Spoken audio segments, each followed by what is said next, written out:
A very good evening to you and welcome to this edition of Spectrum Xtra, live on Radio 1 FM 90. Today being a Friday, we review the major events of the week. The panel is already here. Let me introduce them even before telling you our major topics this evening. The Honorable John Eresu, former Kabaraido County MP. He was a member of the Constituent Assembly. He belongs to the NRM party. Good evening, Elder John Eresu. It's a pleasure having you on Spectrum. Thank you very much. Thank you very much, Anderson.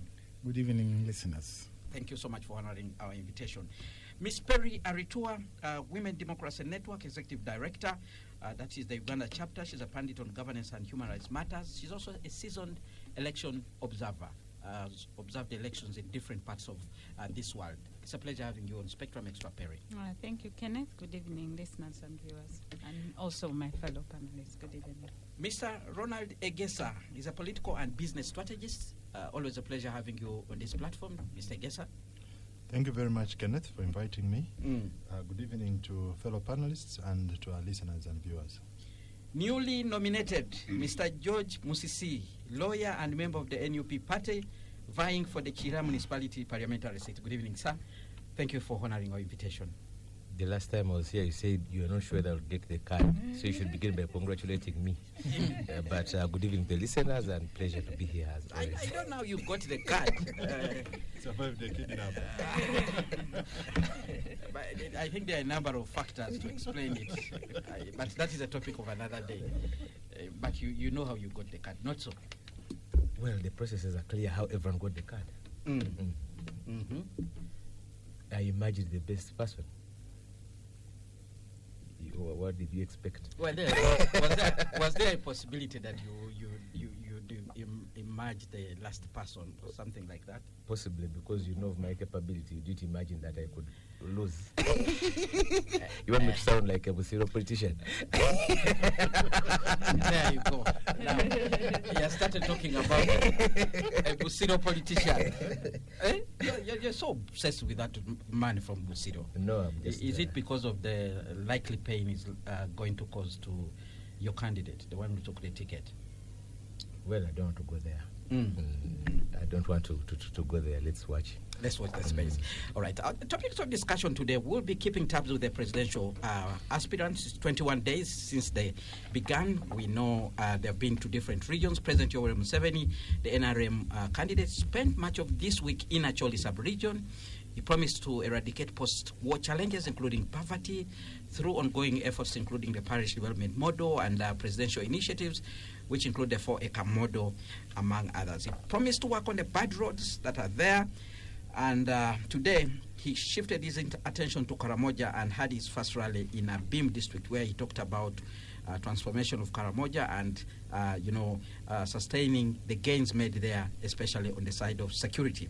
Now, the NUP candidate, Robert Kyagulanyi Ssentamu, spent this week in Bunyoro sub-region, where he was received despite an order from the Prime Minister, Robin Anabanja, that the people should stay indoors. Now, there was also that incident of the helicopter. Apparently, according to NUP, the police chose to land and park that helicopter on the ground where they were going to have their rally, causing commotion. And they have complained about this, saying it's part of the ongoing plans to disrupt their campaign rallies. In Bunyoro, Robert Kyagulanyi talked about addressing the historical land question there, saying that land has been grabbed left, right, and center.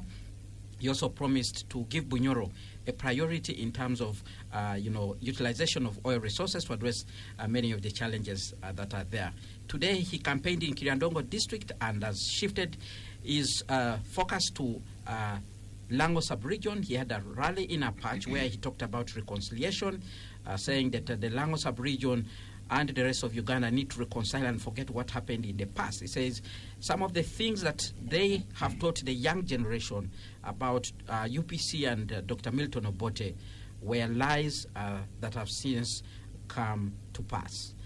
He was met by Jimmy Akena, who led him to the resting place of Dr. Milton Obote, where he laid a wreath before speaking to the gathering. FDC's Nathan Nandala Mafabi was in Karamoja sub-region this week, where he took his Better the Economy Man in Your Pocket message, promised to use the vast minerals that are in Karamoja regions to address a number of challenges that they have there. Retired Major General Greg Mugisha Muntu was in Bunyoro sub-region, emphasizing that the management of the oil resources requires a value-centered government that intends to put in place. So we'll be looking at what caught our eye during this presidential campaign week and the chances of these people performing in these particular areas where they were. After that, we'll turn our attention to the parliamentary nominations. We now know all the candidates that are vying for the different parliamentary seats after the EC concluded a 2-day nomination process. Already, we have those who are waiting to swear in as members of the 12th Parliament. The unopposed candidates include Anita Annette Among, who is the Speaker of Parliament, and Bukedea Woman MP, Thomas Tayewa, who is the current Deputy Speaker and MP for Ruhinda North in Mitoma District, Lilian Paparu Obiale, who is the Arua Woman MP, and Ruth Rijoki Mushabe, who is the Kiruhura Woman MP. They are unopposed. But there are questions about the Bukedea district process because we have NUP candidates in that particular area complaining that they were locked and frustrated from being nominated. Now, other notable people that we saw coming out to contest for parliament include Norbert Mao, who is running for Loro Peshe Division parliamentary seat. There are people who are saying that he could be the next Speaker of Parliament. Well, we will be looking at those issues in detail. The NRM overall nominated more candidates than other political parties, followed by FDC, NUP, PFF. The Democratic Front also fronted candidates, and some of those include those who lost in the NUP vetting. So we'll be looking at those issues in detail. Are you suggesting FDC nominated more than NUP? From the statistics that we've seen, in no particular order, but from the statistics, FDC has more candidates in some of these areas than the NUP. Nationally, actually, NUP nominated more candidates. FDC nominated more candidates nationally than NUP. Are you sure? That's what the statistics show from the records from the Electoral Commission. During the course of this discussion, I'll be able to pull out some of these statistics and share with you. But let's begin this discussion, and I want to begin with you, Elder John Eresu, the presidential candidates. I'm sure you've followed closely what has been happening. You've seen the messages where they have been. What is your impression of the campaign this week? Yeah, thank you very much. Personally, it is now 3 weeks that these campaigns have been going on. Very notable thing is that they have been generally smooth and without any bad incidences. Although here and there were hiccups, like one time there was a hiccup in Jinja where candidate Nandala Mafabi was sort of blocked by police, but I think that was a local matter which was resorted. But it could be understood against the backdrop of the fact that campaigns had just started and everybody probably was not very much settled in the campaign trail, including security. Generally, campaigns have been good. Candidates have traversed the country with a lot of ease. But I can say for every candidate virtually, although there are quite many, there are 9, is it 8 in number? 8 candidates. 8 candidates. I don't know whether there has been any bad incident. The turnout has been good, especially for the 2 candidates, President Museveni and Jagulanyi. They have been drawing very big crowds, although from different perspectives. The candidates of Chagulanyi basically were young boys, the younger generation, I could say. Like the ones of Otafire. And I don't know which ones of Otafire you have in mind. And then the candidates for Yoweri Museveni is a mixture of both. When you look at the performance in terms of message delivery, although I've not read the manifestos of these political parties, save only for the NRM and a bit of this one, FDC, I peeped through it. They're addressing issues, these other people, without really going to the detail of how they achieve it. How do they achieve what they want to give to the people or what they promise to the people? The NRM manifesto, I've read it over and over, and I can say objectively, it is premised on one important thing: continuity. Continuity with the preservation of what has been achieved. That's what they are calling, what we are calling as protecting the gains. You see, I don't want to go to the details now, but that is the basis on which that manifesto has been written. I told you I peeped at the one for FDC.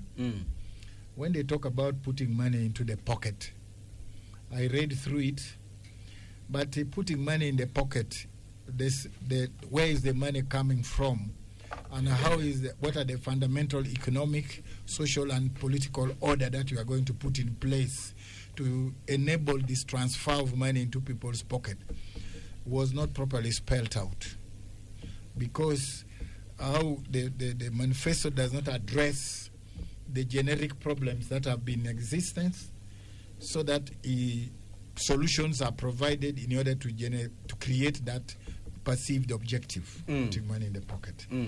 I have not read the manifestos of the other political parties, including the ones of NUP, but I can see it is the promises that all candidates are giving.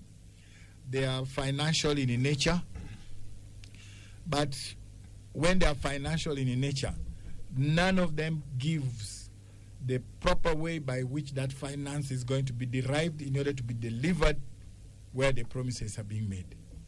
That's what I saw. In terms of mobility, I think they are well facilitated, although one candidate of the Peasants Party, Common Man's Party, was saying he needed a fundraising. I don't know whether he was making a joke or he was quite serious, but I'm sure he's still moving. And I don't know how far his financial standing is, but I wish him well, and I wish he could succeed. The aunt, that is Gregory Mugisha Muntu, he has been very consistent. I see him very consistently moving. He's all the time trying to be issue-based. But I think compared to these other candidates, he's trying to appeal to a population who may not be understanding him thoroughly in terms of what really the message and the contextual analysis of his information may be missing from the perspective of the recipient of this information. Because the audience is trying to be so technical, so detailed, and so systematic. But you see, the elections, the campaigns in Uganda and maybe in Africa for that matter, is a moment of merrymaking, is a period of fun, and people do not really like things which tax their brain so much, unfortunately, which I think may put Mugisha's Muntu's rallies always looking like they are dull. But I think it is a rally which is meant for a certain class of people, not the kind of voters of Uganda. Not Ugandans. All right. Thank you very much for your opening remarks there. Let's go to Mr. Egesa very quickly. Mr. Egesa, your quick analysis. Hey, let's hear your thoughts on the campaign so far. Thank you very much, Kenneth, for giving us this opportunity to come and deliberate on these issues. Disclaimer first. I have never said that this candidate at the presidential race polled this number of votes or polled the other number of votes. My stand is they are given. They have been given this percentage. Like in the last election, the Honorable Robert Chagulanyi was given a percentage was 35. So we wait to see what he will be given. That said, let me now just talk about the campaign without putting the outcome into consideration. I want to commend the NUP because, you know, when I made the comments at first about innovation and all that, there were a few people who dismissed my views. But I have seen that the NUP, as the campaign has continued, has become more innovative with the challenges they faced in the first week of the campaign. The other day, I think it was towards the end of last week, you saw that when they were in Busia, I think he arrived at the candidate arrived in a hotel without the knowledge of the security. So it was an element of surprise. This is the kind of innovation I was talking about. So that you are able to even surprise the people who think they will frustrate you. Now, when I saw a helicopter in the news this week, I saw a helicopter. The first thing that came to my mind, I thought that the police had now decided to move the NUP candidate in a helicopter, because the police helicopter is paid for by taxpayers. So the NUP presidential candidate is also entitled to it, just like the Speaker of Parliament used to use it. And the other government officials can always use a police helicopter. So I thought that maybe that was the case, only to find that it was an attempt at sabotage. Was it? The Prime Minister says that now let me talk about that the Prime helicopter Minister. took a Kumiro, and that's where it lands. Let me talk about the Prime Minister. I think she just needs to be ignored. She's not a sophisticated individual, politically speaking. The Right Honourable Robin Anabanja needs to be ignored. Anderson She's looks politically pained by your inconsequential. statement. Yeah? Anderson looks pained by your statement. No, I'm just stating it as it is. In In softer the language. bigger scheme of things, the Right Honourable Robin Anabanja needs to be ignored by political players. Yeah? She was just an errand person of the president placed in that position. So she should not be able to influence presidential campaigns. Yeah, and you see, and to prove that point that she's inconsequential, you can see that she said that the people in Bunyoro should not come out. The people came out, and the police did what? Did not interfere with the rally, isn't it? The rally proceeded, which means that when the people were in the kitchen, the strategy team of the NRM was in the kitchen, cooking how they're going to go about this campaign, they did not have to involve people like the Right Honourable Robina Nabanja, because they're inconsequential. They are not part of the people cooking in the kitchen. So the security chiefs received the brief, and I think they are executing it. I want to applaud the NRM for not bringing the bad manners we have been seeing in the previous elections. So I have to applaud them, and I am happy that they are leaving the presidential candidates of other parties to campaign. Personally, I don't want to comment about gig political candidates, the presidential candidates. The likes of the Common Man's parties, Jui Watsi, Conservative Party, Peasant Party, they are not worth the time. Yeah, this is precious time. We should be talking about serious contenders, not also reigns. The other people on a joyride. Those people on a joyride, just taking a tour around the country. Yeah, so I don't want to comment about them. So that's why my focus is on the NRM presidential candidate, the sitting president, and the leading opposition candidate, the NUP candidate. Now, there's the Obote factor. The Obote factor remains a key issue in this campaign. The son of the former president, Milton Obote, was denied an opportunity to run. It's not that he was denied, actually. For me, I think it's a miscalculation on his part. He failed to resolve the issues in a party. Yeah, he didn't have a contingency plan just in case that avenue is blocked. So he didn't have a plan B. So I think he was saying plan A is equal to plan B is equal to plan C. So he didn't have a plan B and C. So he ended up boxing himself out of the presidential race. So now he has decided that he will teach NRM a lesson. So when he says that I'm still hoping I will be cleared, and he's saying that at the rally of the NUP.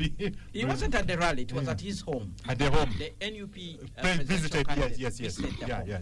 So when he says that he's hoping to run, I think the NUP has seen that they can exploit the Obote factor in Lango sub-region, and be able to take advantage of it. And then I also saw one of the leading, lights in the UPC also picking up an NUP ticket to run. So you're going to see a number of, and then other UPC candidates have also gone independent. Why? Because of the upheavals that the party is having at the very top. So they have decided to go independent. So in other words, that Obote factor, it's a double-edged sword for President Museveni.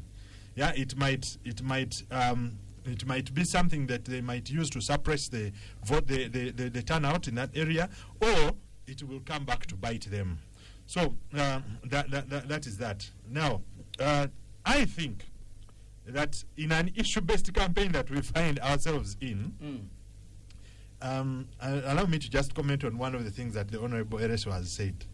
He told us he has not read the manifestos of the other Political parties. He has only read the one of NRM. And glanced at the one of FDC. But then he says that the people are talking about things he doesn't know how they are going to implement them. But then let him first read and see if the how question remains unanswered. Then he can comfortably write them off. All right. Yeah. Spectrum Extra on Radio 1 FM 90. We need to go for a break now. Topic of discussion today, we are reviewing the major events of the week. We are looking at the presidential race. The candidates are 21 days into this race. We'll also be looking at the parliamentary nominations and some of the things that happened there. I have a panel of 4.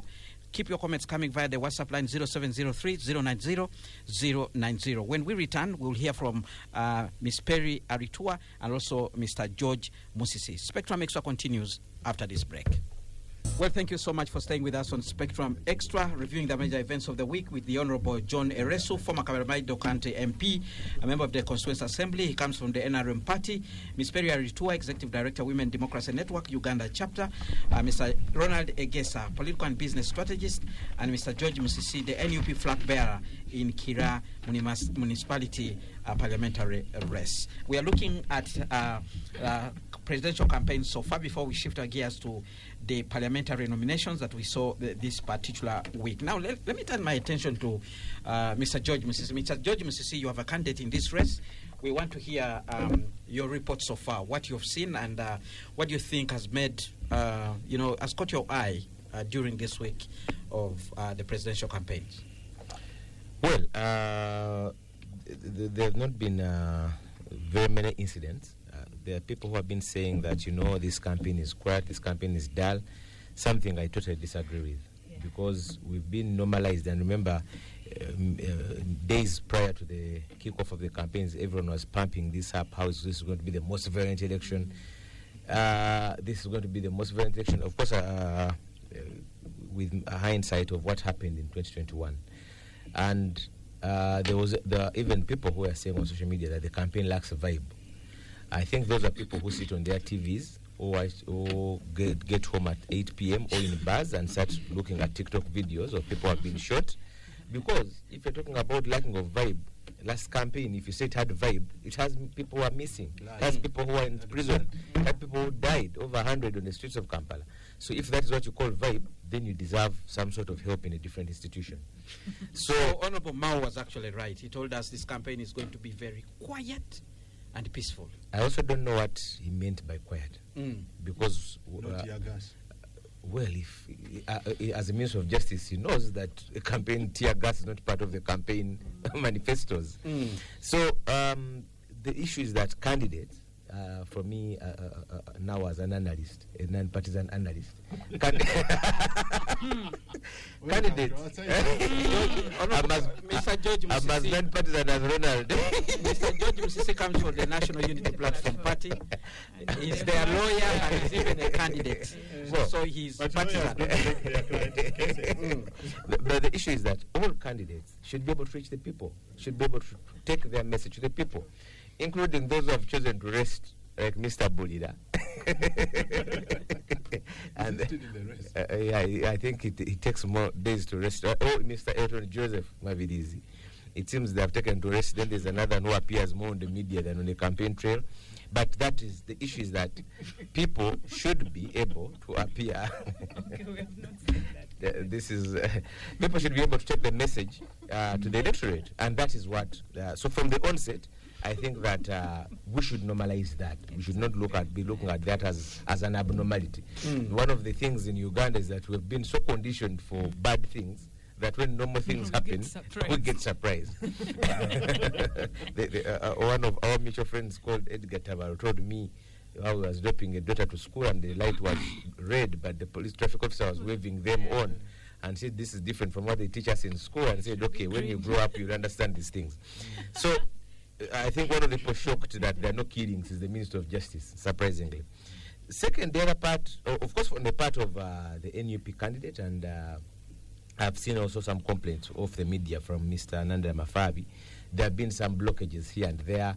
I've been part of the trail, not this week, but the previous weeks. I've joined my presidential candidate on some part in Busoga, in Mitiana, and otherwise. There was always a tendency for police to say that you pass in the least populated areas or the least, which I also find wrong, because even people in the city center or the business areas deserve the message of to hear a presidential candidate. This thing only happens once in 5 years, so it should not be an inconvenience that a presidential candidate passes in the remotest of areas, especially for some of the candidates, unlike Mzee Museveni, who is helicoptered to an already organized place. The people who are using their resources, it takes time and extra resources to traverse an entire district just to reach a venue you'd reach in lesser hours. Then when it goes to the message, there has also been a vulgarization. I've seen the media saying someone watches a TikTok video of 30 seconds and then says, is this the message they took? When a presidential candidate goes, at least speaking for the NUP presidential candidate, you know they have 100 days to campaign in over 100 districts. Of course, those days include rest days, meaning that they have to traverse sometimes 2 districts. Like today, many times they have to traverse 2 districts in a day. What happens is that the presidential candidate cannot have an address of even more than an hour in a particular venue. Sure. Many times, the local politicians will address residents where earlier address the local issues. So if a presidential address a candidate has 30 minutes, he has 30 minutes to talk about local issues, to talk about to campaign for his candidates, local and MPs, and then also talk about the manifesto. But so you find that he has to summarize that, and of course, a campaign rally is not a lecture theater where a candidate is expected to deliver like a key point address. You are supposed to choose the best mode of communication to target the audience. So people who have been vulgarizing sometimes after watching a 1-minute TikTok video are wrong, because when you get the audience, you choose the best mode of communication, you choose the pertinent issues, and then you touch on how your government will address them. Point of information. Even people who are looking for money, as in the private sector, even when you are looking for money from investors, the richest investors, you are given 5 minutes to pitch. Exactly. True. You don't begin simple. going into the house. You just say we are going to increase here, increase there. You don't begin by preamble. So, however, I want to touch on the issue of what Ronald talked about a bit, whether these campaigns are issue-based or otherwise. I always think that increasingly presidential campaigns, especially, and this is not only about this one, even 2021, even the last 4 cycles, because we have a regime which has been sitting for over 40 years, every presidential race is more of a referendum on those who want it and those who don't want it. I don't think that even the people who vote for NRM voted so much because of the issues, because of the superiority of issues. Yes, there could be some prevailing issues like issues of human rights abuse, issues of the runaway corruption, which are evident. However, I don't think a majority of Ugandans care so much, because every race, people have manifestos, very good documents, which are never read, for so many years, including you here, Anderson. One time you said, but nope, what other policies is it proposing? Despite putting all these documents on our website for the last cycle, this one is even in a simplified version. We even broke it down in a bullet point. I think some people want it in an emoji form for them to see that. When I'm asking you a question here on air, I'm not asking it for I'm asking it on behalf of people out there who have not probably read the manifesto from your website. So of course, I was addressing Anderson on behalf of the people. I was addressing on behalf of Anderson on behalf of the Ugandans. No. But my point is, do people so much care about what you've written in the document, or they care about the most prevalent issues of the day? That when you go to a place, I remember I was in Kariro and Luka, and people were talking about fish and land grabbing. We've not been chased out of the lake. So that is the most prevalent issue. They don't care whether the NRM candidate is promising better health care or you're already the NUP candidate. The issue is, I don't think that most of the people, the Ugandan electorate, go out so much to vote on an issue-based principle. However, there is a part of Ugandans. Excuse me, I want. Sorry, to sorry to disagree. interfere. I want you to clarify to me something. It's good enough you're a candidate for a particular political party. What are you going to tell the people? Apart from what would align with the manifesto of your party? Well, the point Honorable I'm making is that candidates bring out all these messages. What I'm trying to drive at is, much as the main candidate of your party might have not brought these issues very, very coherently or explicitly, it is the duty of other candidates subscribing to that political party. Yes, that must explain. That's one. Two, the other thing also is, you are saying people don't very much care about. They actually do. Yes, they do. The only thing is, if they don't, you, the intelligentsia of the political party, like you who is now the candidate, it is your duty to interest them so that they see and appreciate the value of your political party manifesto.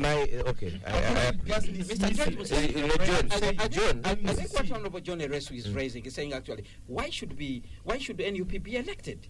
I think he just wants to hear. Let me clarify. Should we let me candidates if what the candidate at a parliamentary level is not subscribing to the main political, what is it called, manifesto? You are not getting my point. That is not the point. Actually, let's get his point. That is not the point. I think he's separating the presidential race from the parliamentary race.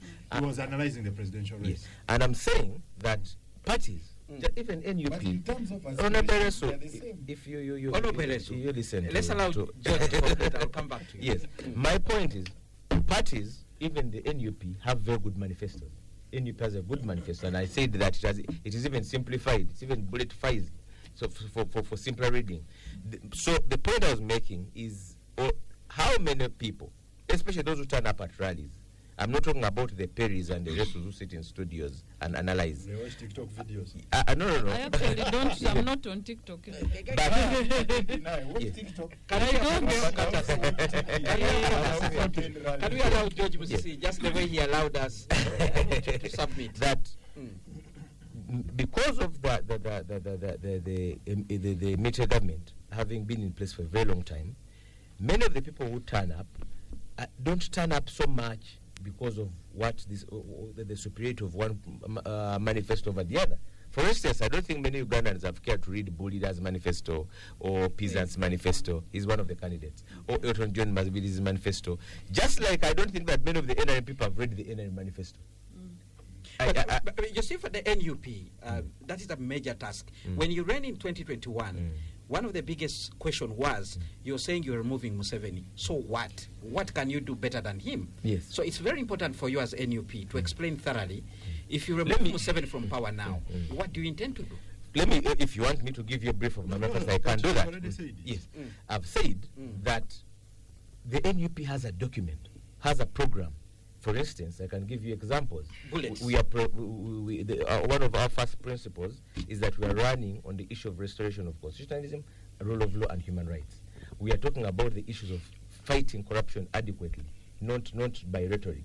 We are talking about enhancing issues of education, where we will bring the school feeding program, and people keep on asking, how will you get money to feed this program? And we're saying, among other issues on our manifesto, we're talking about cutting down on government expenditure. We are proposing cutting down on the number of MPs. We're proposing cutting down on the political infrastructure like RDCs and so on and so forth, which means saving money. It talks about, if you're talking about fighting corruption adequately, you are saving money, where the Auditor General and AGG say you are losing trillions in government. So the point that I was making is, NUP has a manifesto which is articulated by different, and where I began from, I don't know whether Honorable Beres was listening, that when our candidate goes on a campaign, local politicians come address these rallies earlier, 3 hours earlier, because the candidate will have just less than an hour to address so many issues. However, the other point was, on behalf of the people, that I don't think many elections are referendums on the long stay of the government, and not necessarily on the referendum means yes or no. Do we maintain or do we remove? Even last time when we were talking about removing a dictator was a tagline, just like you have protest to vote. It's a tagline. That one is just like Trump had "Make America Great Again." That was not a manifesto. It's a political slogan, but behind it, there are ways in which you unpackage the "Make America Great Again." All right. Thank you very much. We'll be coming back to you because I know Honorable Resu actually wants to jump in. I'm not going to allow you the 30 seconds. Now it's me who should. It's okay. Okay, give me 30 seconds. I want to back up my brother. You see, the thing is this. NUP is simply saying that even if we don't do anything else, we just do it with the bad manners of NRM. Okay. Yes. That is all. Which is good enough. Which is good enough. That is what NUP is saying. I wanted to say Yeah? this. No, I have given the 30 seconds, so I have to speak. All right. Personally, Perry, I'm sure you've followed so many things, including manifestos and how Yes. campaigns are conducted in different parts of the world. What's your take about the campaigns this particular week? I think so far we are living up to the international standard because you see, according to the international standards for conducting elections, first of all, the authority of government lies with the people. And that is why we hold elections, so that every 5 years the leaders come back to the people to seek for either re-election or being thrown out of office. So that is one of the principles. But so far, if you go back to the laws that govern the presidential election, which is the Presidential Elections Act, and you also go back to the international standards for holding free and fair elections, which Uganda is party to, candidates have certain rights. The right to express their political opinions without interference. I think so far, in comparison to 2021, it seems to have improved. You know, that's why they're supposed to be able to move freely, they're supposed to be able to express their opinions, they're also supposed to be able to receive and impart information to the electorate. And now, George mentioned that the Perrys don't attend rallies. I don't have to be at a rally. I will watch what is going on either on TV or on radio. I will even use other medium. And that's why one of the key principles of free and fair elections is that candidates must have access to mass media so that those who are not able to attend are able to listen to their messages on the different media that they have access to. We have also seen more restraint in terms of the security forces, and I think that is commendable. And I want to agree with my colleagues that an election should not be like a war. It's a civil affair where citizens just go and say, we are giving you another term or we are not, because their will is being expressed through electing these people. So I think so far, apart from some of the incidents that have happened, what is important is that I've not had people being shot, which is a very good thing because there are families that are still bleeding from 2021. I have not seen or heard candidates being stopped from using radio or TV, which is positive because we as citizens have a right to listen to these messages. Now, what is also interesting is that it has been difficult to differentiate some of the messages. I think the message for FDC seems a little bit clearer, you know, just saying putting money back in your pockets. It's simple. But I want to agree with the Honorable Resu that the how is very important. And for any Ugandan who is concerned about how their life will be following an election, because elections determine how our lives will be. The politicians are the ones who will determine the amount of money that goes to different sectors. I think it's important for Ugandans to take interest in the how. I have heard the president, the incumbent, the President Museveni, talking about wealth creation. My question is, what is going to be different? You know, it's important that we're able to say, okay, you have introduced all these programs, but what is going to be different in terms of, you know, the economy, in terms of increasing the number of people who get out of poverty? That for me is critical as someone who watches these candidates and also listens to their messages. The other, which I think is also important, and I want to agree with George, that you cannot have a candidate spelling out everything that they will say. And that's why it's important for the agents to understand the candidate's message. So that long after he or she is gone, this time unfortunately we don't have a she, long after the he's are gone, it is important that the agents explain to these voters. And I think what the candidates are doing well is to understand the major issue in an area and make sure that their message responds to that that particular target group. So, for instance, if you went to a tobacco growing area, if that's their main economic activity, you're not going to start telling them about fish because they will not relate to it.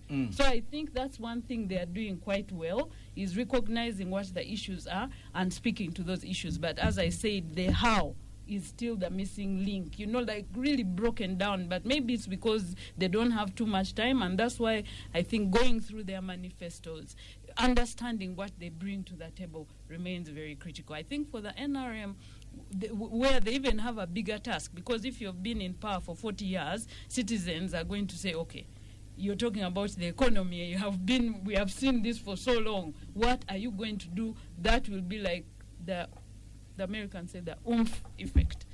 That thing that, people will say, okay, this has fundamentally changed. You have been in power for so long. Infrastructure, we have had this. What is going to be different? And I think that needs to be amplified a little bit more. Like, what are you going to do differently after all these years? And for the other candidates, I have not really followed them much. I think I've followed Mugisha Muntu to some extent, of course, NUP, the President Museveni, and a bit of Nandala Mafavi. But the others, no. I think the others could be easier. Thank you very much.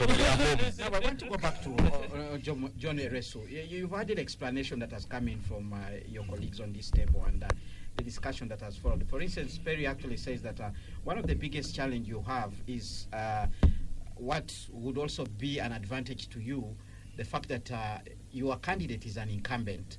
There are so many things that people feel have not been done properly in the last 40 years. And one of the key messages you hear the NUP presidential candidate punching out there is actually to say, for 40 years, we have been under dictatorship. For 40 years, they have been stealing from us 10 trillion shillings every year. Those kind of things. How do you counter that kind of message and explain to the voter that actually in the next 5 years you are able to do things that you have not done in 40 years? First of all, I want to correct a few things. Candidate Musisi said that every election which is taking place in Uganda of late is a referendum. That is wrong. Referendum do not have sides. But here there are so many people with sides and manifestos. So referendums don't have manifestos. I think what he meant, it's a vote on whether Museveni should continue in office or not. That's the context. No, it's an election in itself. It is not a referendum. That was my opinion. No, there is no practice. There is nothing related to it. For you, it's not about theory, it's not about practice. Even then, if you put it in practice, there has never been a referendum where political parties participate. Has there been an election which is between 3 contenders in Uganda? Has there ever been? Between 3. We have had participants, but 3 contenders. Which election was that? Depends on who chooses. Usually, the opposition, emerges one candidate. Let me tell you. I've participated in referendums. This is not. I know what a referendum is. I was in a referendum in 2000. I saw the referendum of 1963, and a referendum does not translate to a change of government. That is just a bad talking in bad faith. We should stop that one. The thing I'm trying to put across the NRM in him. The thing I want to put across is this. Your question of saying, what is it that NRM is struggling for after 40 years that it has not achieved, that it wants to achieve now? In 5 years? Yes. But our manifesto is very clear. When we talk of protecting the gain, that means there is something which has been gained. Let me finish. Give me time.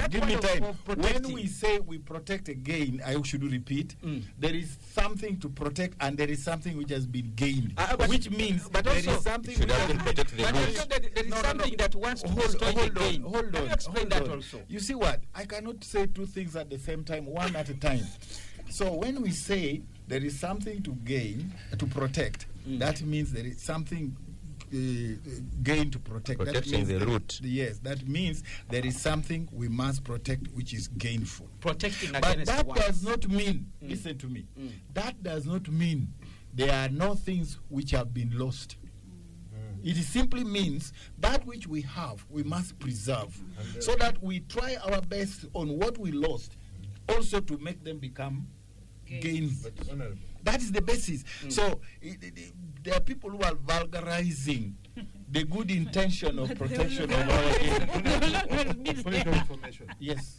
Even, you see, I agree with Honorable when he says protecting the gains means that they are gains, and it does not take away the fact that there are also losses. Yeah? But also, what he's forgetting, the losses could be more damaging than the gains. No, I am not suggesting on which one is bigger than the other. What I'm simply saying, do we acknowledge that there are some gains like True. this? They are acknowledged. If there is a They are gain, gains. if there is a gain, the gains you are are- actually contradicting yourself by saying there are more losses. If No, there are but more you have losses told us than there a are also gain, losses. listen, I am saying, no, I did not use the word more. I You used know the there word are loss. losses. Now, when I say there's a loss and you say there are more losses, that means yours nullifies a gain. Mine, when I say there are losses, The net gain the is loss negative. can be less than the gain. And I can say the gains are more than the losses. Maybe your what opinion. you need to do The is question to is, space the them out. question to- is, what are these gains? Exactly. And that's when I would humbly ask you to read the manifesto. No, they need to. You see, Because there are so many. If you are Because top Congo, Uganda- can explain them in 1 minute. Exactly. If you are top Congo, can explain them in 1 minute. For example, I'm holding the floor. And I hope I'm holding the floor. Yes, Patience, you are. patience pays. You are holding, The but you can't question explain. is, what are these gains? Will you spell them out? Okay? Because citizens I want are to give you listening. one thing. By 1986, I will take you to that fundamental position. The net gain of Uganda was negative 3% GDP. Caused by?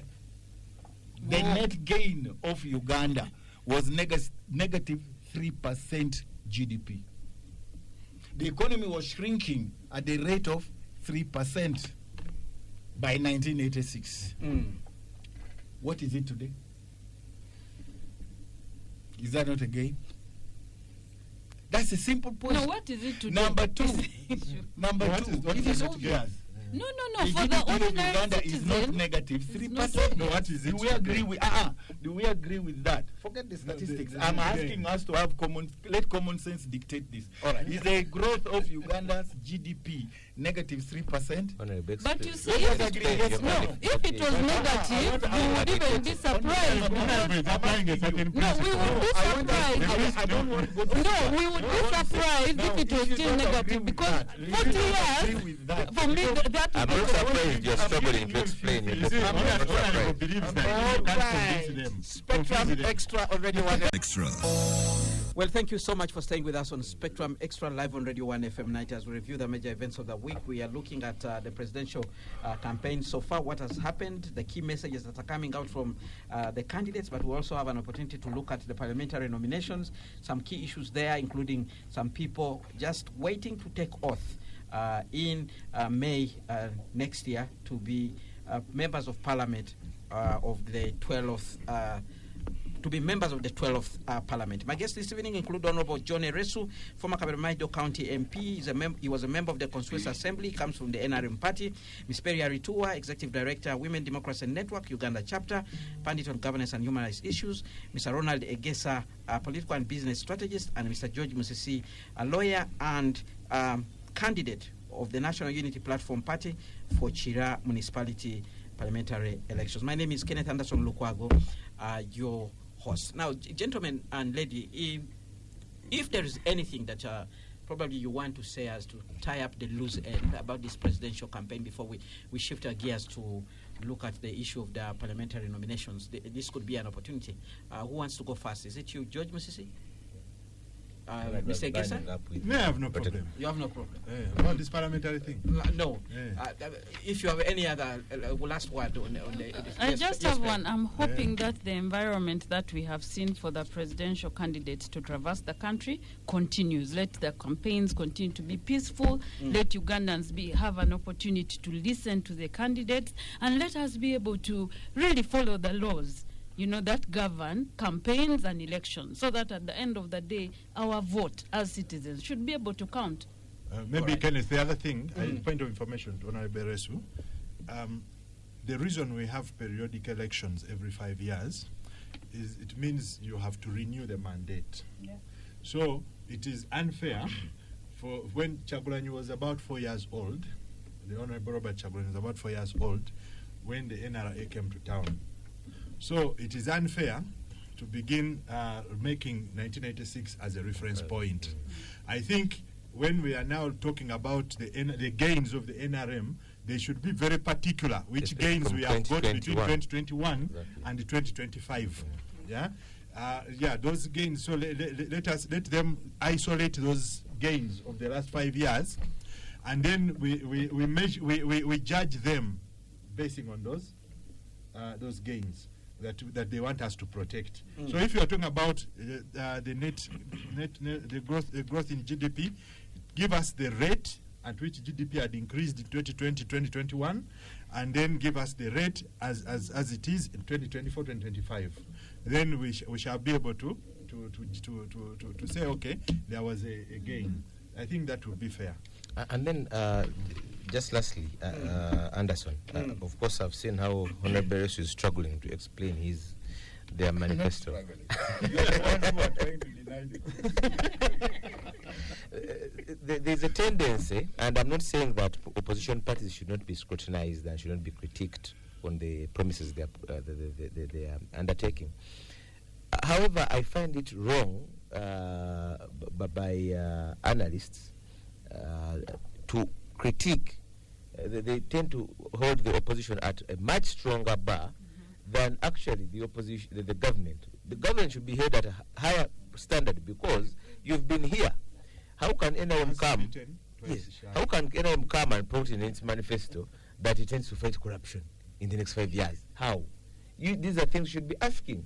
Who can take you seriously? 10 years ago, promised Chisanja hakuna mchezo on swearing in. What transpired? So the standard for the government, which it's akin to a person renewing marriage vows after 40 years.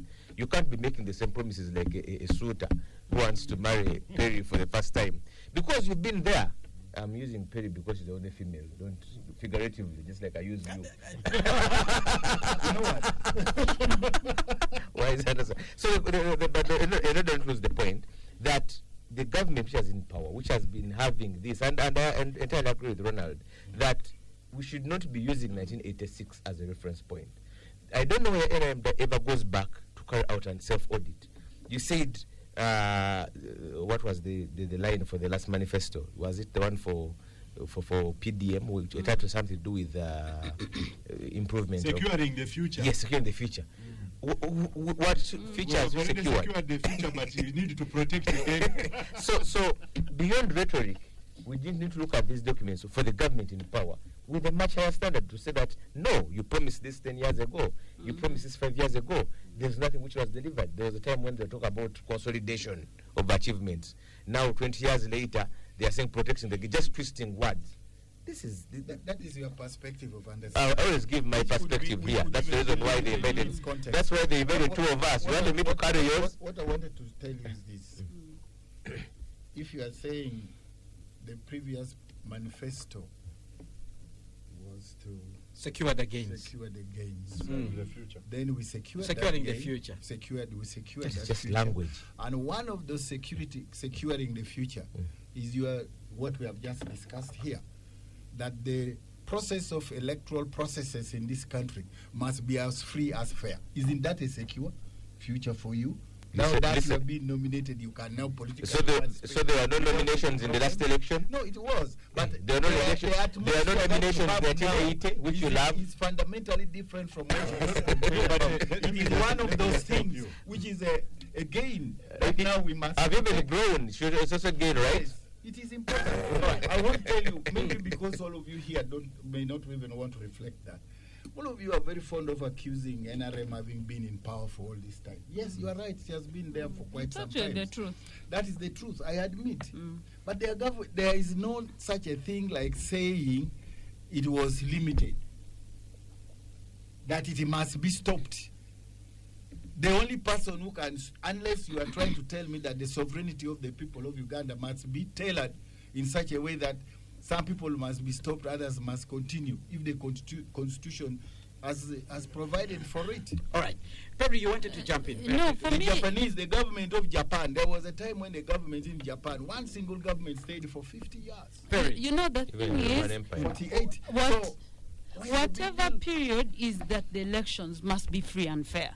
That every Ugandan who casts their vote at the polling station must be given an opportunity To exercise to, his sovereign to rights. have confidence that this vote actually matters and that that will that was reflected is a true record.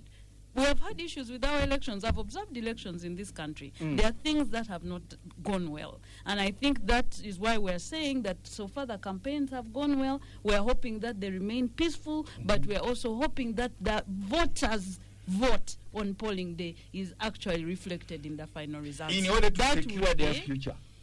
that is honorable's word. That is honorable's word.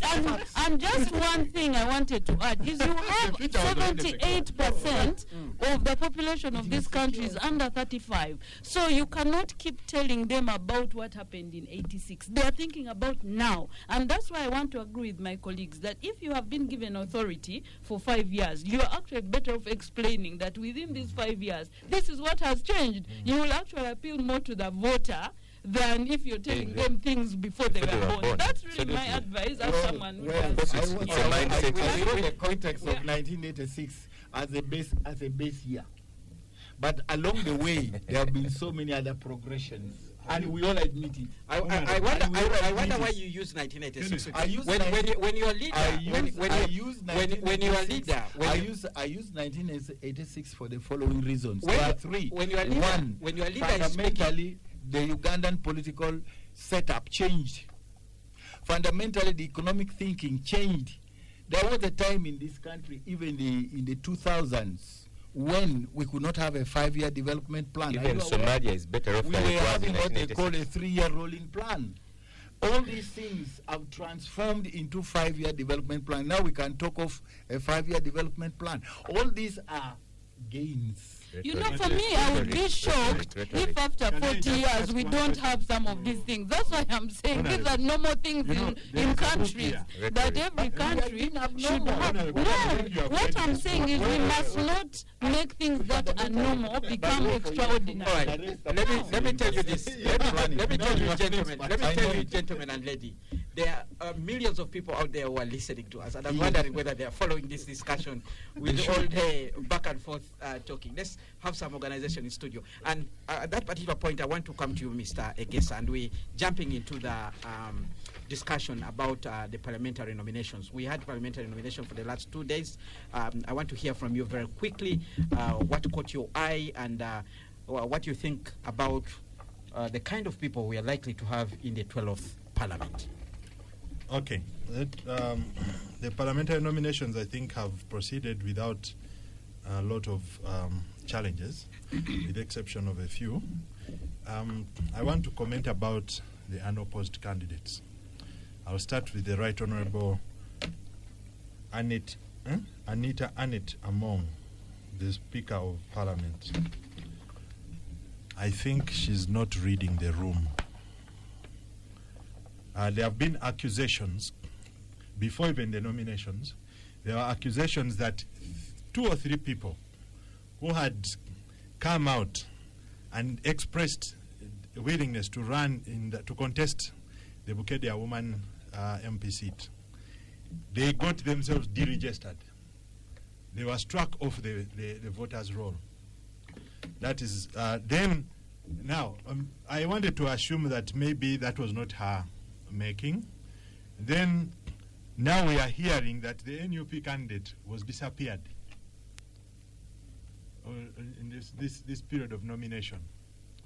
I haven't yet verified that, but at least what we know is that they haven't been nominated. So the Right Honourable Speaker of Parliament comes through unopposed. Now, there is, for those of us who know about theories of death, there is a theory called the blocked dog nose theory of death. It comes from an African proverb where they say that something that will kill a dog first blocks its nose. Ikinatembwa. Yes.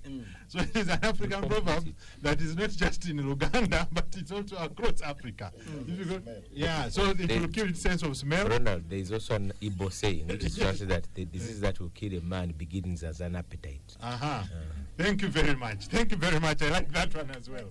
Now, so the block dog nose theory of death, I think it's something that might hurt our Speaker of Parliament because she's not seeing that, for all intents and purposes, President Museveni is preparing for the takeover of his son. That's why he has been rearranging the political players and the political institutions, the party and all that. You have seen the Honorable Norbert Mao going to contest for MP. The information on the grapevine is that he has been promised to be made Speaker of Parliament with the support of the NRM party as a result of their marriage. You know, he got married, their party got married to NRM. So as a mugore, a new bride, yeah, they have promised the bride that they will make the party president and Speaker of Parliament. And you remember when he went into that marriage, I think it was his maiden speech after the marriage. He said that he was in to manage the transition. So as part of managing the transition, they must capture Parliament. I am also the way I'm reading the tea leaves. I think a person like the Honorable Attorney General today, Chiriwa Chiwanuka, who is a key player in the PLU, superstructure, is likely to be, for example, lead of government business or prime minister in a post-election cabinet where General Muhoozi might be the vice president. I thought you were going to say leader of opposition. If you defeat them, definitely. If you do. All right. So what I'm trying to lead to is that some people have failed to read the tea leaves, they have failed to read the room, and they will live to regret the day they displayed all their might. You know, even when you are very powerful, you must, those are the words of Sun Tzu in the Art of War, you must show yourself as weak. This is not something that has been accused of the Right Honourable Speaker of Parliament alone. Even the Deputy Speaker, there have been cases where there have been allegations that his competitor was locked out of the nomination. You have a number of bigwigs of NRM who have not gone challenged. Yeah, and there's somebody who sent me a message here saying that the NUP maybe did not plan for this. Even if they just put up a candidate, but I think that person was not aware of the games that the big men in NRM government play when it comes to parliamentary elections. What these big men do is whenever they identify the young people who want to take them on, it's usually young people, so they buy them out. They call them, sit down with them and say, look, you want to go to parliament, but you cannot even marshal the resources to take me down. So what I'm going to do, I'm going to give you 400 million shillings or 500 million shillings, get out of the race, and then I will run, with maybe a weak independent candidate and stuff like that. So they take out the formidable competitors who would actually bring promise and invigorate the race, and they take them out. It is something that has still persisted in these nominations. So you will see a number of bigwigs, they are running against weak candidates because they have taken out the major candidates from the races. Having said that, the electorate in Uganda is classified into two when it comes to parliamentary elections. You have the rural electorate and the urban electorate. Now, these the factors that influence voting in these two constituencies are different. The rural electorate actually vote along party lines. Why? Because the ruling party has candidates all over. The other parties sometimes don't even get candidates, or if they do, the candidates don't have the financial muscle to take on the ruling party candidates. So the ruling party, which has a flag bearer, that may not even give money to the voters, but the party promises goodies. So the goodies that come from the party become an incentive for the voters to vote that particular candidate. So even if you are a good candidate, and you stand in the rural constituencies, and you tell people to vote for you, but you are on, say, ANT ticket and things of that kind, they will tell you that you are in a wrong party. So we want you to get the right party here. It is NRM. And because the state also, exerts itself greatly in the rural areas, the Gisos are very powerful people. In Kampala here, I don't even know the Giso of where I stay. We don't see them, but in the rural areas, they are so aggressive and they exert themselves. In the urban areas, normally the candidates that get elected for parliament are judged on their own individual capabilities. So it is individual merit in the urban areas, whereas in the rural areas, it is more to do with the party goodies that come from the ruling party, mostly. All right. So that is how I'll sum up the parliamentary race. All right, I'll go to you, Mr. Musisi, very quickly, because your political party also had candidates to be nominated. You're one of them who was nominated. I want to hear from you very quickly your views on the nomination process and the things that came out. Of course, likely the nomination exercise has been seamless. If you look at especially the administrative work of nominations, like I've told you, I've also been nominated, and at the center, the district where I was nominated, I don't think there's been any particular incident. However, I want to only concentrate on the two incidents that happened, the one of Ukedea and the one of Kakumiro. Kakumiro has not been so much in the media, but actually our candidate was also blocked because of your favorite Prime Minister. I don't want to use the same words you used to describe her, that she's not worth of attention, but I only want to comment about the workings of the returning officer there, because many returning officers asked candidates what they call the pre-nomination exercise. You take your documents prior, which was a good practice, and this lady took the documents there, and she had adopted a name, she had done a deed poll, it was verified, and all the documents were received. Then on turning up on nomination, they received without an incident. Nomination day was blocked for one reason or the other, citing one of the issues of the names, which also they were citing some sort of undue influence. Then, of course, which takes us to Bukedea. I've participated in the legal processes regarding the Bukedea issue, because I know that there's a lady who first went to court. In fact, the irony was that she went to court before even EC made a decision.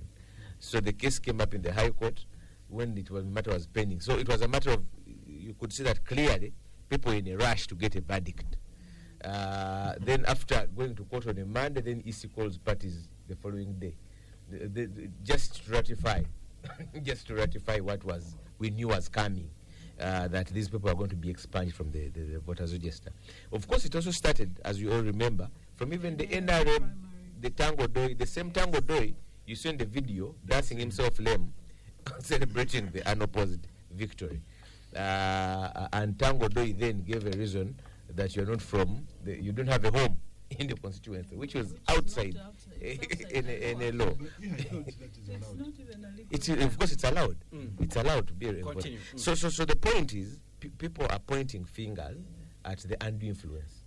And the question that I ask myself, and the way I want to line my views with Ronald, is that what is so much with the unopposed craze? Why are people dying to be unopposed? In any case, if you are popular, you trounce your opponent with 99%.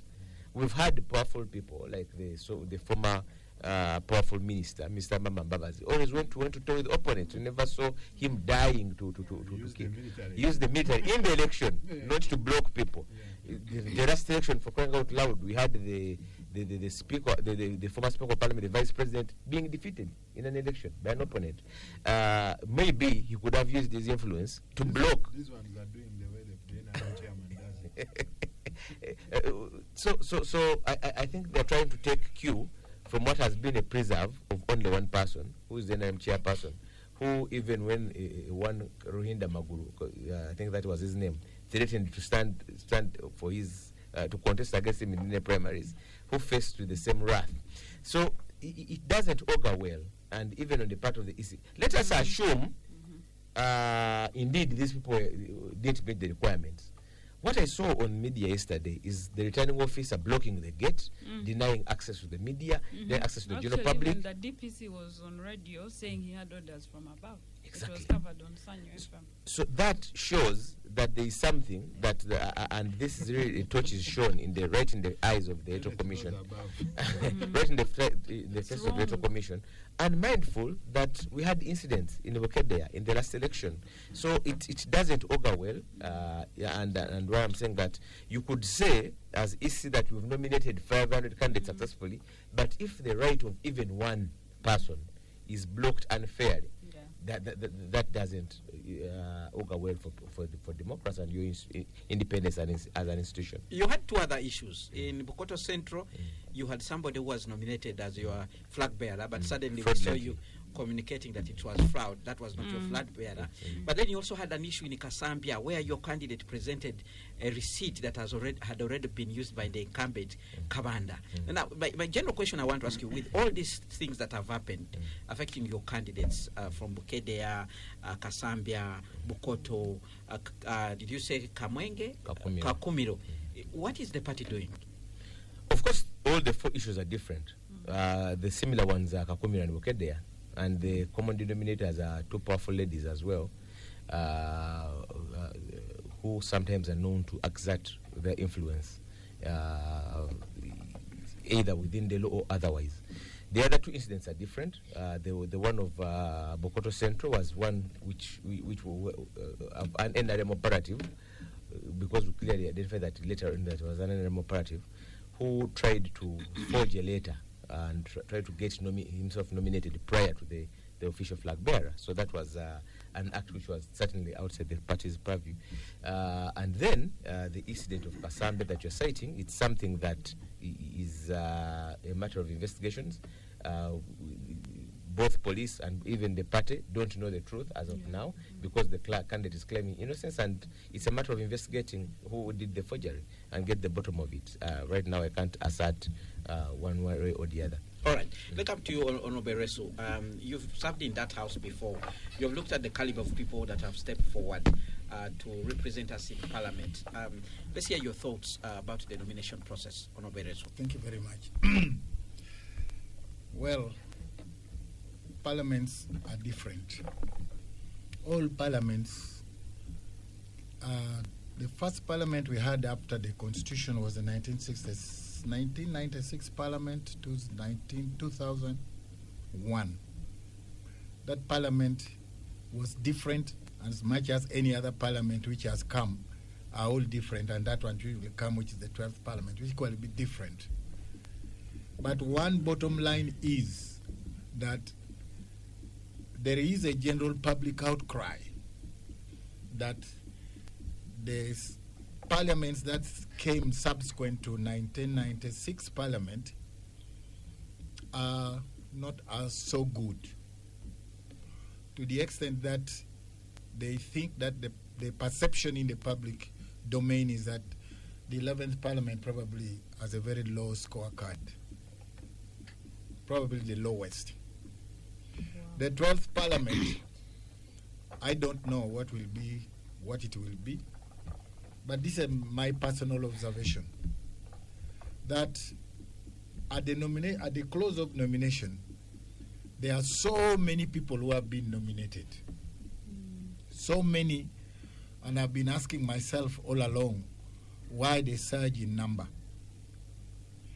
And I have a feeling that it is in principle that maybe there is a new thinking about what Parliament is. And I have a feeling that people don't see Parliament as a place to discharge a national duty for the good of the country. And it comes as a result of expectations for individual gain. When I was in Parliament in 1990, I joined in 1999 through a by-election for 1 year. They used not to pay a salary, and we paid allowances every Thursday or Friday, and I think it was 60,000 shillings. Per sitting? No. Per week? I think per week. Either per sitting or per week, but I don't know. But the money was so little. But people were so patriotic People were so committed, and people discharged their duties. I remember the late Manuel Pinto. He was such a devoted and ardent parliamentarian from Kakuto. And so many others for very little, that little money. Then Parliament resorted to paying people like a salary. That he would be given a salary of what was something like 900 shillings or 1 million, I don't know. By the time I left Parliament, the gross pay, not net, the gross pay of Parliament was 4,700,000 shillings. That was what I used to get. And the motor vehicle thing was 7 million shillings. So if you had a vehicle which was, you wanted to buy more than 7 million, then you have to look for your money and top up. That was that Parliament. And nobody complained. But over time, I think the pecuniary propensity to get someone get interest to stand in Parliament has become the most overriding factor. Secondly, what I've also felt is that the rules of Parliament, the rules, not rules of procedure, but the code of conduct of the members is not being followed strictly like it used to be during our time. So that Parliament, over time, from the public's perception, is that it has become more of a transactional Parliament. So that people go to Parliament knowing very well that they can do deals. And there is evidence. Yeah. The evidence is one where some members of Parliament were arrested and arraigned in court that they wanted to be paid some money in order to pass some budget for a certain... For Uganda Human Rights Commission. Uganda Human Rights Commission. I don't know where the case has gone. They are still Whichever they are. You see, look here, the NRM you will say, but if you go in depth into that, you would be shocked. Not only that, you people, you are talking from the streets. I know what happens there at times. Even the so-called opposition you are talking about people you cited, the example you cited. I don't know why you are agitated. And I'm not agitated. I'm only trying to make you have a broader conception. Now, what I want to conclude is this. Why is the problem there? And it's a serious national question. It's not a partisan question. Why is the problem there? And how should it be addressed? And who must address it? The people who must address it is Parliament itself. Nobody else. Are the men and women in Parliament men and women of integrity and dedication to this country? Then we go back and look at how these men and women gain places in Parliament. And this is what we are talking about now. What about the way they All right, Spectrum Extra point. on Radio 1 FM 90. Let's go for break now. When we return, we'll allow Honorable Eresu more time to conclude his point. But the review of the major events of the week will continue. Thank you so much for staying with us on Spectrum Extra live on Radio 1 FM 90, reviewing the major events of the week. A panel of 4, Mr. George Musisi, member of the National Unity Platform Party, is holding the flag of that political party in Kira Municipality parliamentary elections. Mr. Ronald Egesa, political and business strategist. And we have in studio Ms. Perry Aritu, Executive Director, Women Democracy Network, and the Honorable John Eresu, former Kabaramaido County MP, and he comes from the NRM party. Very quickly, Honorable Eresu, please do conclude your point. I want to conclude like this. Why did I say it is Parliament itself? It is provided for in the Constitution that Parliament regulates its procedures and its proceedings. It is incumbent upon them to make the necessary laws to discipline themselves. It is not a duty of the executive. And if Parliament doesn't live to that, then the Parliament, as a separate, as a part of a separate entity of the state, then does not have to exist. Do you see this Parliament? Are you getting it? So? The question, that's why I'm saying it is incumbent upon them. They ought to do it. Parliament has a disciplinary committee on discipline, and it should be acting as such. But you saw You see what I mean? So if they don't measure to that, then they have a problem which is in-house, which we must settle. What I'm hearing from Eresu Are you getting me? is like somebody. Now, what I'm trying to say here is, you, the people who elect whoever you elect to parliament, are you electing the right people? That's what I'm driving at. Because now we are being presented with the people to elect. Okay. Why don't we, listen to me, why are we not acting in a manner which can make us choose the right people? The question is, don't rush me. No, the question I'm trying to give you, no, let me first finish. What I'm trying to tell you is this. When you look at how, I've been listening to some of these people talking, including my friend Musisi here, about what are his aspirations to be member of parliament. They are saying, if I'm elected member of parliament, my allowances I will use for building schools for you. You've heard me say that. People of your kind. So, that is the right diction. He has withdrawn. No, he has withdrawn that statement. People of your kind. Your peers. Those are NRM candidates. Your peers. Those are NRM candidates. Just to give him information, he's the presidential candidate. President Museveni is on record several times telling the voters to give him people who can sleep in parliament as long as they wake up and vote on positions of the NRM which have been dictated by the NRM caucus. Any executive, I think you know what it means by branches of, the executive. Yes. Any executive, Once even in the parliament US, that can wants a just weak clear. That's true. legislative body. True. Any. It is up to the electorate to choose. So parliament, it is all over parliament in Uganda today is not one of the gains of the NRM. Let me tell you something. It's not. Even Trump himself in the US, where you people keep praising what is a democratic process, Yes. is having a standoff now With because of having Congress. elected a strong parliament. About how Standoff you is not wish bad in a democracy. it would have worked Standoff is not a bad the way it would have worked. So honorable as Are you member getting of me? parliament. So what I'm simply From the saying, gate.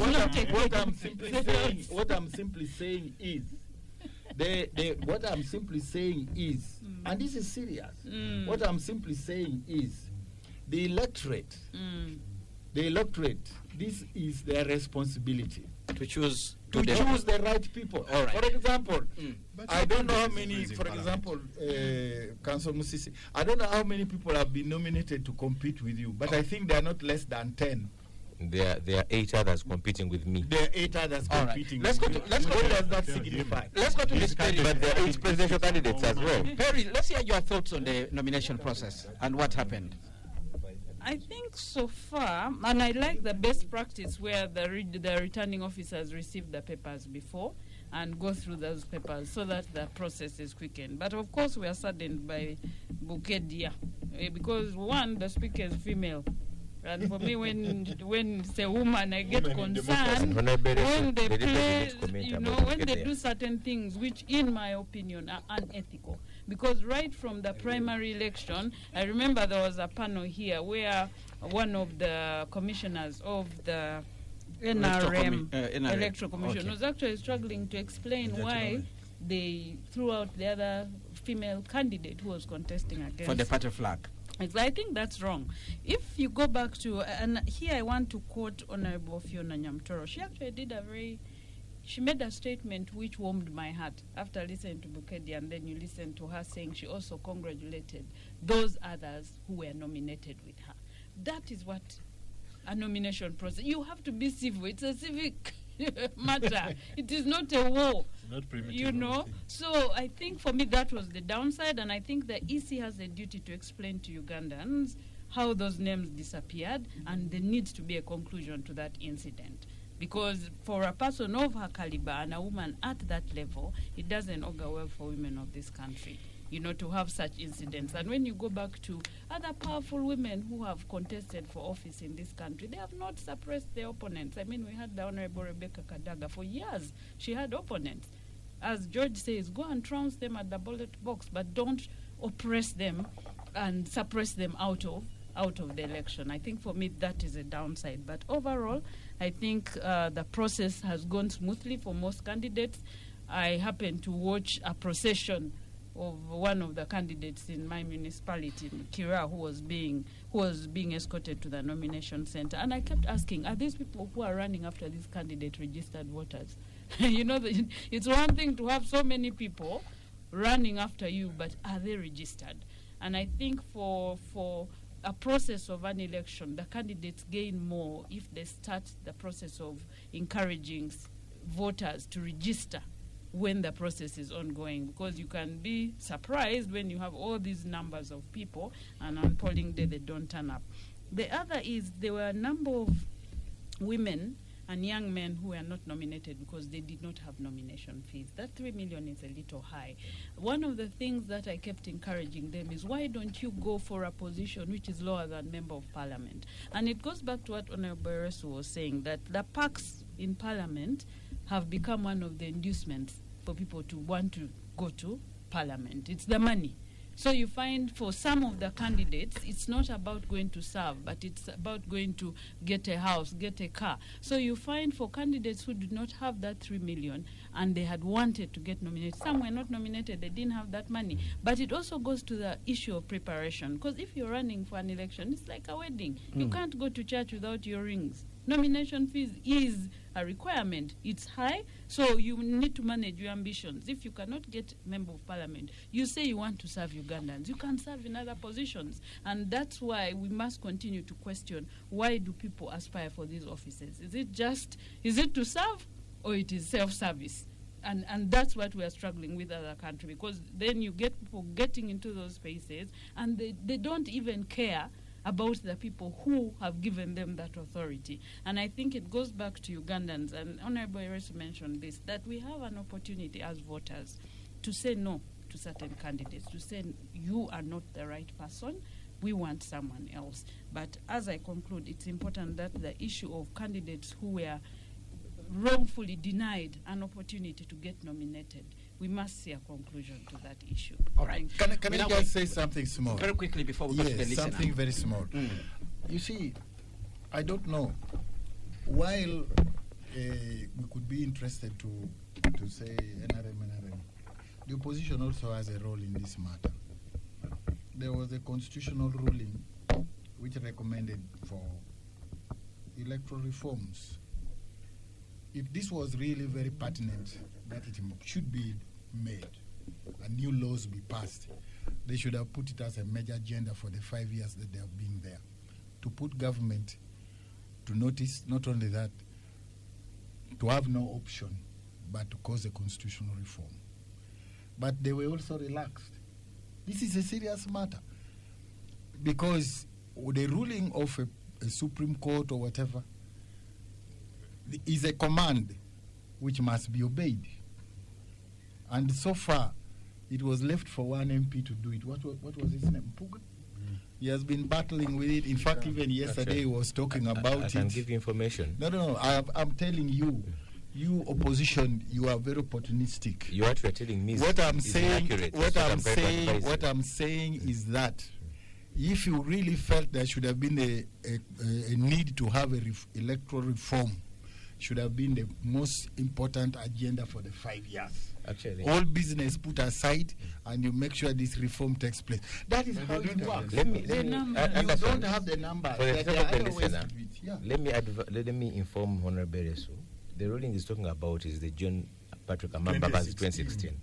The person who was ordered, listen, the person who was ordered was the Attorney General, not the opposition. In fact, there are even other rulings, like a court ruling which ordered that people in the desk. Yes. In fact, even Professor Sempeba went to court. The court ordered the Attorney General. Yes. Exactly. The Attorney General never did it. Yes. What do you do as a parliament? Okay. What do you do as a parliament? Listen, Honorable Beresu. We listen to you not because we agree with what you're saying. You talk about Honorable Mpoga. He laid the issues before Parliament. Is it opposition which blocked them? Well, I must say, there is a High Court decision talking about diaspora and people in prison to vote. Has it been? You touched a wrong nerve by talking about the name of. No. Let's go to the listener. Let's go to the listener. Anderson, don't be part of vulgarizing the discussion. You are the host. Please conclude. There was a High Court decision in 2020 ordering government that people in the diaspora Yes. and their prisoners to vote. Yes. There's been no amendment brought. Yes. 4 months ago, Yes. the Minister of Justice Yes. at the groundbreaking of the EC offices, Yes. Mr. Mao, promised Yes. reforms for purpose of bringing Why did biometric you data. wait Listen, until listen. Brought Why UPDF did you amendment. wait until 4 Now, months? Mr. Eresu should know Parliament- that the duty of See, the government is to say, what I'm trying to say. You see, this is you, exactly your what I position, was you are talking also about. weak. you know, You are weak. okay, if you want to talk about What it, is continue. true? They have accepted. Honorable Ereso. What is that? Honorable Ereso. Parliament, one of the Honorable I think Ereso. we all listen as a duty not to misinform. Honorable proper Ereso. governance, something You- really that Honorable Ereso, Yeah. Honorable Ereso, as a frame of the Constitution, I don't think a matter of electoral reforms to better election process should be about who has the numbers in the House or not. It should be about doing something that is good for Actually, the Honorable Eresu should know that main business of Parliament comes from executive. I don't know whether we've forgotten that. You don't know that the rules of procedure say that? you must You don't know that? you a government That the in main waiting. business comes from the It's a executive? government in waiting. Okay, then you declare the government in position a failure. No, you Before can you- say anything, but make sure you achieve your All right, let's go to the listener. This is where you people A number of comments actually coming in, and I'll begin with a comment from Mawa Amaza, who comments about the FDC manifesto. He says, "Good evening, Spectrum Extra. Honorable Nathan Nandala Mafagdi's campaign pledge of putting money in the pockets of citizens. He knows very well why managing agriculture will help people to become productive, and that will honestly increase our exports automatically. Remember, it's only Bogizu Cooperative which is absolutely buying coffee currently at a higher price. That's the reason NRM government has been trying to fail it deliberately, because it's against the NRM ideology of making the citizens poorer. Currently, most prisons are growing cotton. In most pharmacies, 500 grams of cotton wool. In most I think it's confusing it. I don't know what cotton will be doing. Okay, in most pharmacies, 500 grams of cotton wool is 14,000 shillings. Remember, 1 kilogram is less than 2,000 shillings. Cocoa takes 3 years. Cotton 4 to 5 months. Who is fooling who there? A nursery kid T-shirt is 15,000 shillings. It's even less than a half a kilogram of cotton. Then we have another comment. My comments on the issues at hand allow me to appreciate the security apparatus for the concerted efforts of keeping peace and sanity during the election trials, as compared to the previous elections where they used tear gas to the populace. I'm still concerned with the Bukedia candidates who missed nomination, allegedly due to lack of network. If the EC wants people to believe this narrative, don't you think this alone is a red flag for lack of its independence in the electoral process, as they risk being seen with veiled interest for particular candidates? Among the independent candidates nominated in Kabale, Ndora West is the district NRM chairman, also State Minister Honorable Bahati, who would have stepped aside in favor of the flag bearer, but to the contrary. Don't you think this is not only an indiscipline in the party, but also an insubordination to the president, also the chairman of the party, who is busy discouraging others who failed in the primaries, but keeps a blind eye on his own? Isn't this double standards in the NRM? Are primary elections still consequential anymore? That's a comment from Kamogo Fred Keta, a voter in Kira municipality. Spectrum Xtra, it will be erroneous to use 1986 as the base year, given that Uganda had been at war for 5 years.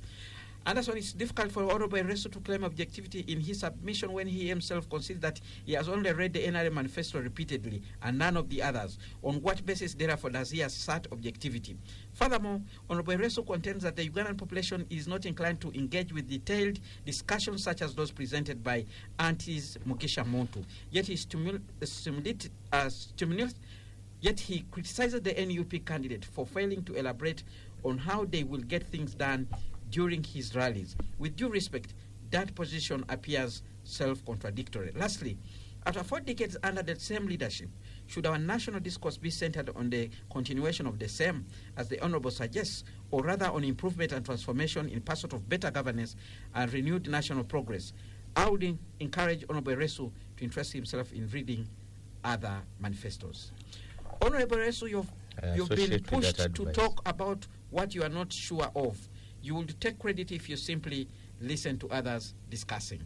Then we have another comment, Okelo Sam. Thanks, everyone. I think this election is just the usual ritual. The EC is just going to declare the usual suspect, and that will be Museveni number 1, Bobby number 2, FDC, Nandala Mafabi number 3. Internet off, house arrest. But for us in Lango, everyone is saying no vote for any presidential candidate because Jimmy Akena was blocked intentionally. We shall vote only for MPs, women MPs, etc. But the president, no, no, no. Thanks, Keno, for the program. Charles here in Wakiso Town Council. When NRM says they are protecting the gains, it's not far-fetched. E.g., 4 potential candidates in Bukede are all failing nominations because someone must go through unopposed. That Triple A is the big bad mama. Her ambition is presidential after M7. Problem is that isn't going to go down well with the NRM originals and the Chwezi dynasty proponents. That's a comment from Ham, who is listening in from Entebbe. Robert in Kumi writes in a Spectrum Extra. Actually, the speaker has taken over the Electoral Commission in Bukedea mafia style. It's not only members of parliament who missed or were forced out of nomination. Certain sub-county LOC 3 candidates not in her camp were also nominated with the same story of not nominated with the same story of network failure after others were successfully nominated.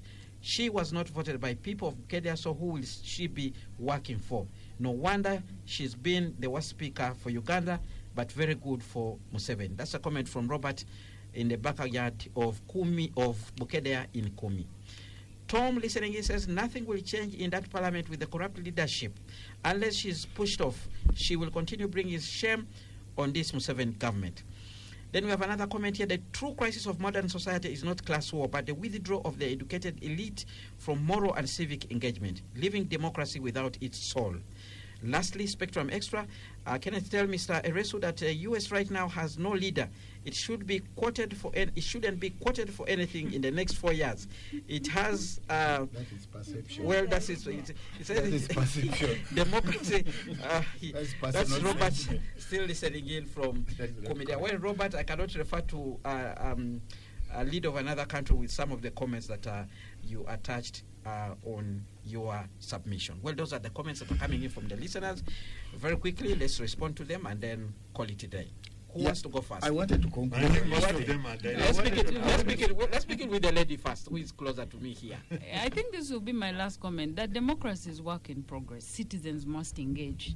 Once you leave a system of getting people elected to represent you and you just disengage from it, that's what happened. So for me, it is work in progress. We must engage and we must continue to correct what is not right. And I think the institutions that are mandated to oversee the election must do their best. They must use the laws to run this election. And I think the candidates must continue to abide by the laws. The citizens must also exercise their right to vote. But ultimately, if we would see citizens desisting from attaching money to their vote, that maybe would bring some sanity even in parliament. Because if people are paying you to get your vote, it becomes difficult for them to be accountable to you. That would be my appeal, that really listen to these candidates, vote for someone whom you know will represent you effectively, because the decisions that they make on our behalf are binding. They affect our health, our education, our economy.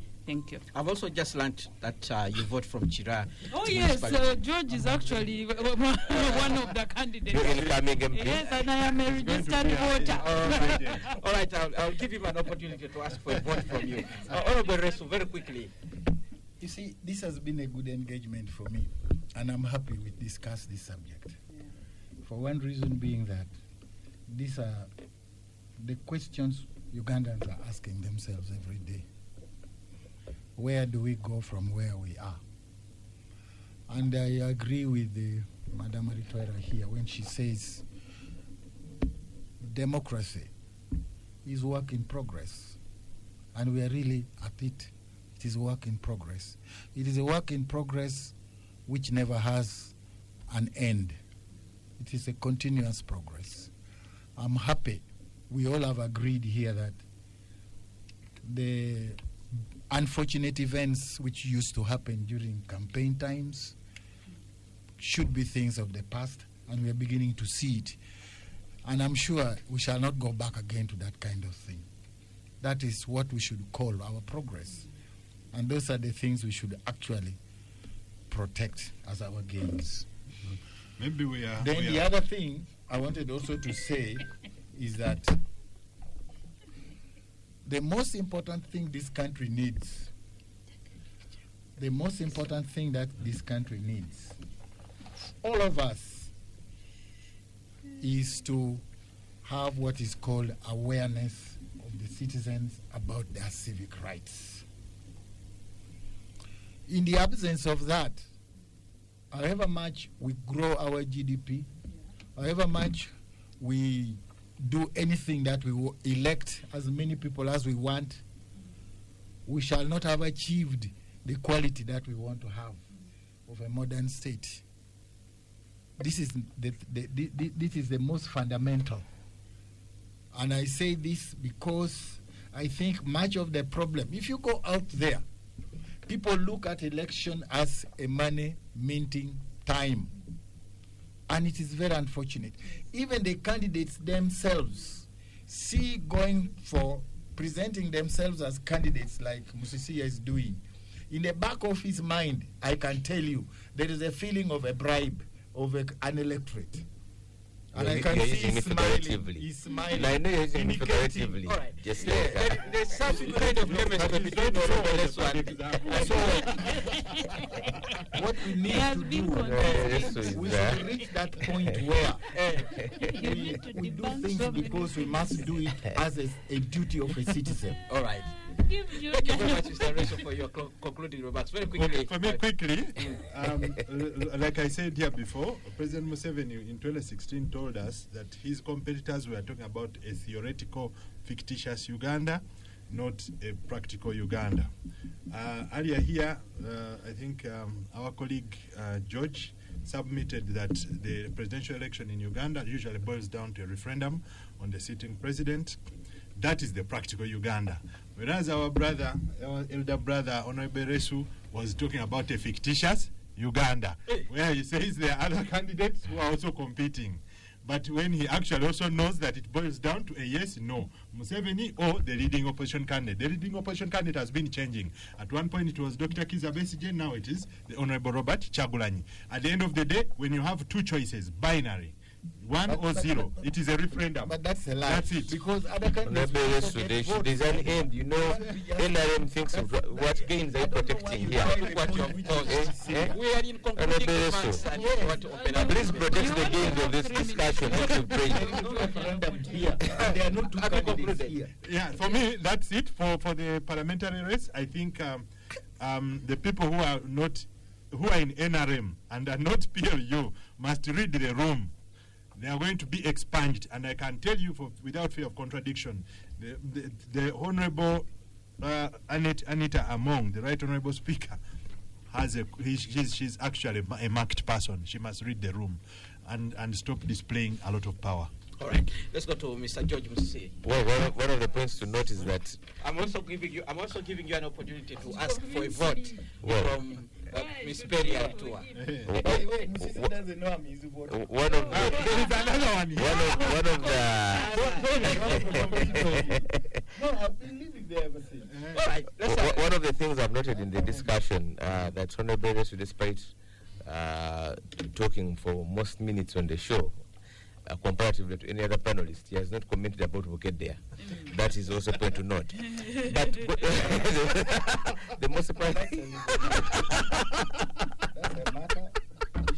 I think we talk about protecting the gains. Now, the issue that I wanted to note is the issue of building strong institutions. Human beings, and I note even those from opposition sometimes. Of course, NRM is known to exercise its power beyond, but especially those from even those from opposition sometimes, when they are most challenged, is when you see out the true colors of someone. They would want to twist the law in their favor. They would want to use that's where you see the pseudo Democrats peeling off the masks. Many dictators. Yes, many dictators. You've had them across the board, reading even from Mr. Museveni's book. You hear opposition politicians reading from Museveni's book. So the point is, it's an institution which is supposed to be strong, such that it's not expandable by whims of the individual. All right. Lastly, of course, for the sake of Perry and Honorable Resu, as per the nominated candidates, I can only tell you that you have no better choice. So you have no option.